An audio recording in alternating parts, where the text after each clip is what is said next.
चलिए बा। अरे तो घरे अइला से काम चली कि रुपया कमैला से? नहीं घरे आवा सुना। बोला। पड़त बाड़े जाड़ा घरे आवा रजाऊ यही जा ठांडी के माजा उठावा रजाऊ।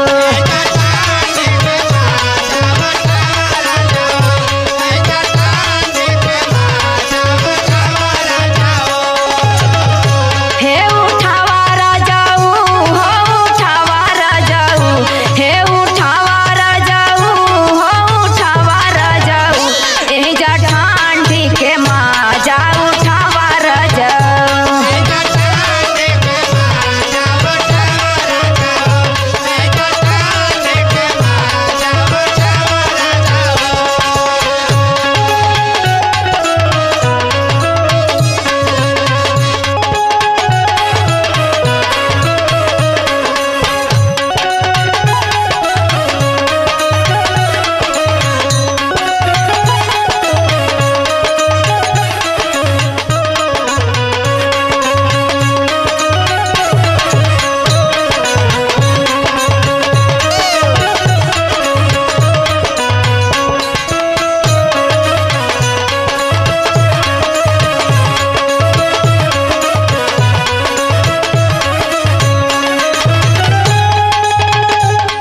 सुनत हवा।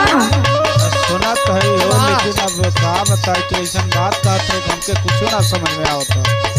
समझा विचारा मत बस चलिए बा घरे। अच्छा आगे बोला। होई ना पसीना सुतिहा ओढ़ के रजाई।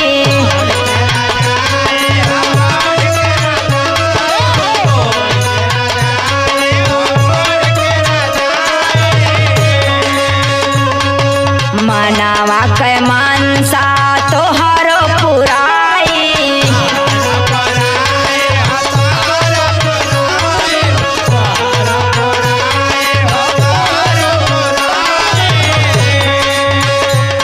आके हमारो सपनावा सजावा रजाऊ आके हमारो सपनावा सजावा रजाऊ यही जा ठांडी के माजा उठावा रजाऊ।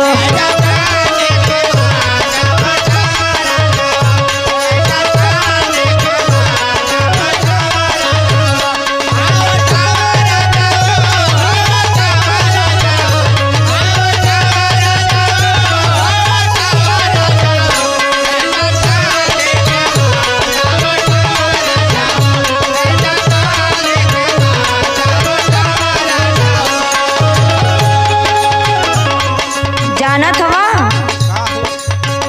घरे अइबा त तोहे सरसों के साग बना के खियाए। अरे वहाँ परदेश में कहाँ मिली सुना।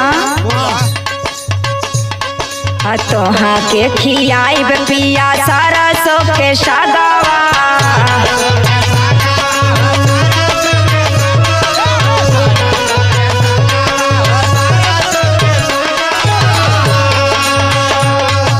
हरदम रहब जानू तोहरे ही लागवा।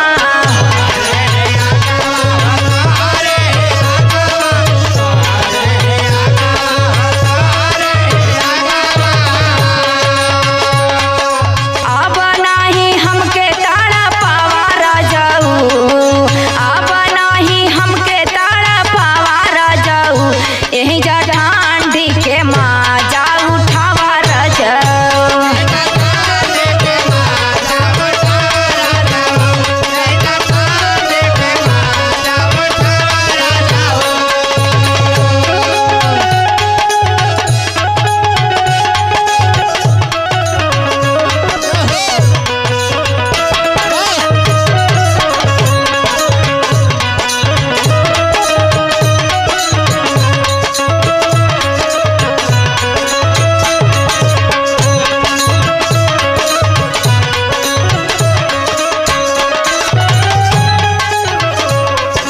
तोहरे बिना ए राजा बीते नाही रतिया।